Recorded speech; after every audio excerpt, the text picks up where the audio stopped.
In this video, I will create brand new mobs for Minecraft, mobs that Mojang never made, and give them a special home right here in my zoo. And the first one we're going to create is the gorilla. I'm here in my 3D modeling program, and to start making the gorilla, the first thing I'll do is add a cube right here.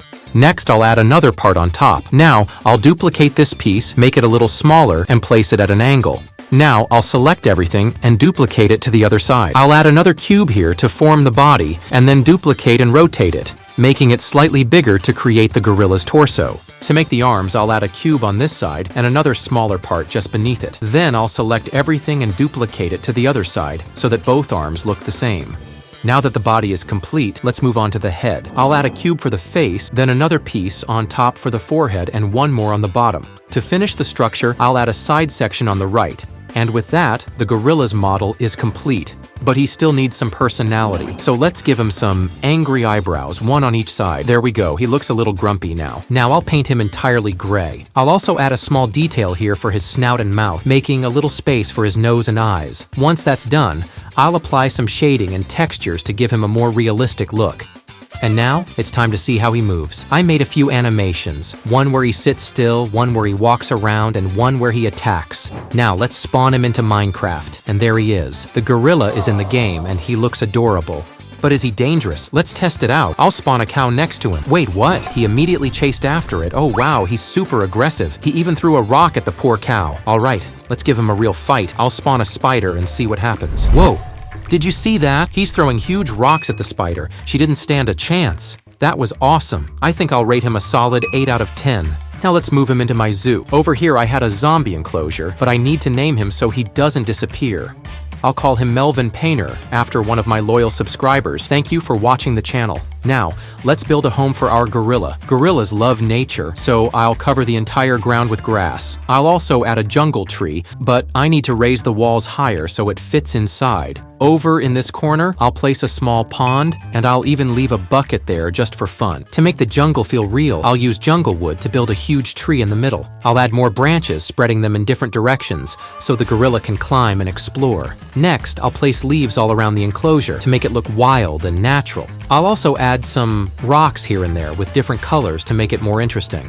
To finish it off, I'll use podzol around the water, creating a nest-like area where he can rest. And since gorillas love tall grass, I'll add a bunch of it all around. Now let's close everything off with glass. And there we go, the gorilla's habitat is complete. But wait, he shouldn't live alone. Let's bring in another gorilla so now we have a happy couple living together. They're going to love it here. Now, don't forget to leave a comment and rate the gorilla. Your feedback might help you get featured in the next video. And now that we've completed the gorilla, it's time for the next mob. We're going to make a giraffe. Honestly, I think giraffes should definitely be in Minecraft. And after that, we'll even be making a capybara, so stick around. You won't want to miss it. Let's jump into the program and start designing our giraffe because its pattern and long neck will look amazing in the game. I'm back in the 3D modeling program, and I'll start by adding a block just like this. Now I'll paint it yellow and add the giraffe's foot on top. Next, I'll duplicate this block, rotate it, duplicate it again, and make it slightly bigger. I'll also add some extra pieces to create a nice detail, then I'll select everything and duplicate it to the other side. Now, let's build the body. I'll add a cube here, a larger one on this part, and another right here. Now I'll fill everything in, select this leg, and duplicate it to the front. I'll also add another leg on this side, and now we're ready for the most important part of the giraffe, the neck. I'll start by adding a cube, then another on top, a third higher up, and a final smaller piece at the top. Wow, it's already looking huge. This giraffe is really tall. Now, let's add the head right here. Since the giraffe has horns, I'll place one ear on this side and another on the opposite side to form those little antenna-like ossicones. Now that the model is done, it's time to paint it. The first step is painting the hooves black, and then I'll start adding spots all over the body. Next, I'll add the eyes, paint this part a little darker, and color the lower section brown. For the neck, I'll add some orange shades and a few more details to make it look more realistic. And now let's see how it looks in the game.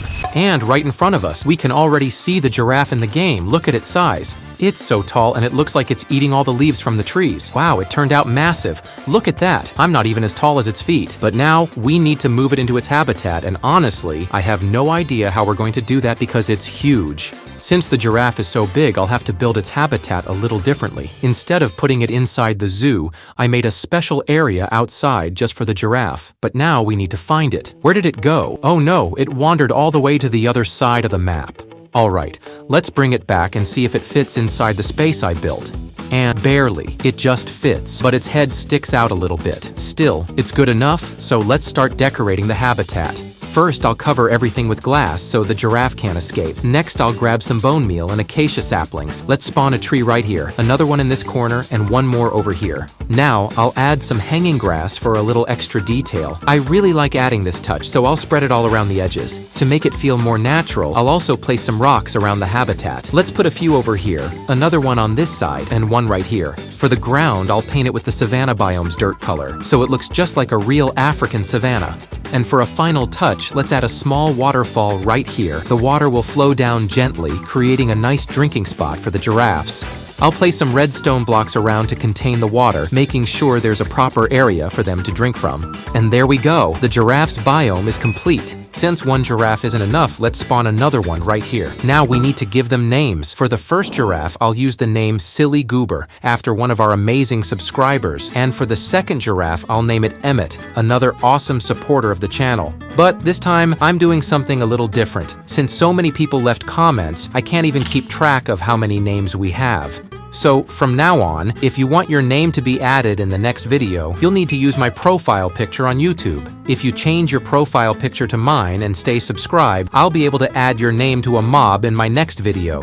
And now, it's time for our next custom mob, the rhinoceros. I'm back in the 3D modeling program, and the first step is to add a gray cube to create its legs. Now, I'll start adding small details around the legs to create its claws. After that, I'll add some extra details, place another section on top, and begin texturing it. Next, I'll copy and duplicate this leg to the opposite side, then repeat the same process for the front legs as well. Now, let's build the body. I'll place a small block at the back and then duplicate a larger one on top. For the tail, I'll shrink a cube, add a smaller piece, and finish it with one last block to complete the look. Now it's time to create the rhino's head. I'll start by adding a block for the base, another one on top for the mouth, and one more for the actual head. Now that the structure is done, I'll begin texturing everything. First, I'll take a red color and paint this area right here. Then, I'll color this section white and this one black, repeating the process on the other side as well. For the ears, I'll add one on the left and one on the right to make it symmetrical. Now, I'll place an extra piece for the mouth and another underneath. Of course, we can't forget the horn. Without it, the rhino would look a bit strange. So, I'll add a cube to start the horn, another above it, a larger one in the middle, and finish it off with one last piece on the side. Finally, I'll texture everything and the rhinoceros is done. Now that I've transformed the rhino into the game,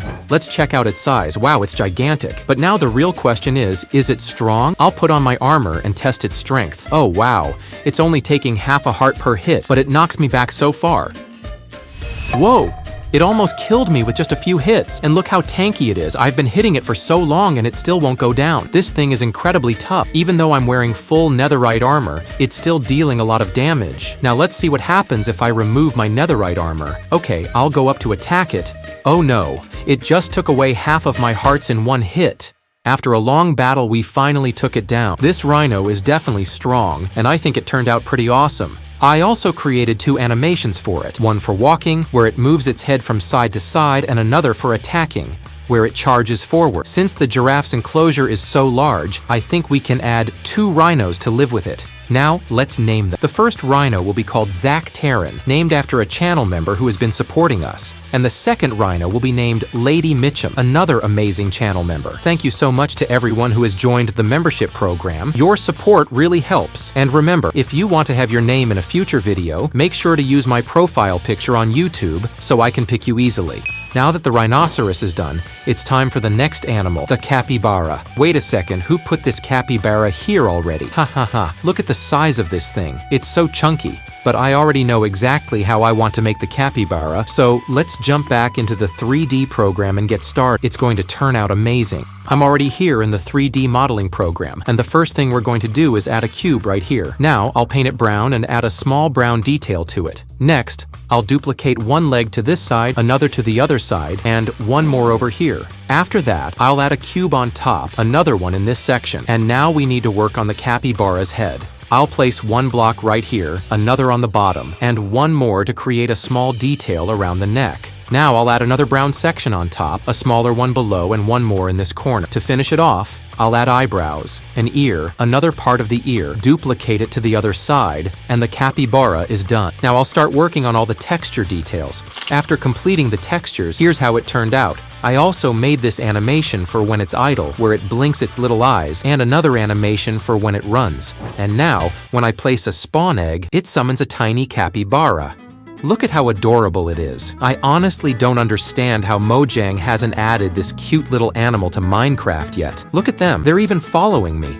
Now let's build the capybara habitat. To start, I'll dig out an area in this direction. Next, I'll extend the walls to make space for their enclosure. After that, I built the entire capybara habitat, added water, placed some leaves, and now it's completely ready. Now let's bring the capybaras inside, and here it is, their finished habitat. It looks really cool, and they're already settling in nicely. One of the capybaras will be named Icar Mimi, and the other one will be Kaiki Minecraft. I'm giving the capybaras a solid 10 out of 10. Don't forget to comment your ratings for all the animals to participate in the next video, and make sure to use the channel's profile picture so you have a better chance of being chosen. Now that we've finished the capybara, it's time for the final animal, the lion, the king of the jungle. The first step is to create a leg, add a knee section, and make a small detail before duplicating it to the other side. Then, I'll make the front legs, add a tail, a body section, and one more small part. After that, I'll add the head in this position. And finally, I'll just paint everything the way you see here. Now that the lion is complete, let's see if we stand a chance against it. It's super fast. Oh no, I just got killed by the lion. Okay, let's try again. I think I can take it down this time. Yeah, turns out it wasn't that strong. I just messed up the first time. Now, I'll dig out another space in this direction to build the lion's enclosure. I built the entire habitat, added water, created a special resting area, and designed it to look like a savanna. And it's done. Now, let's spawn 2 lions inside, and their new home is ready. For now, the lions will remain nameless because I'll be naming them after the first people who liked the video, left a comment with their rating, and used the channel's profile picture. So, all the animals have been transformed. Which one did you like the most? Don't forget to leave a comment and make sure to watch the next video that's appearing on your screen right now.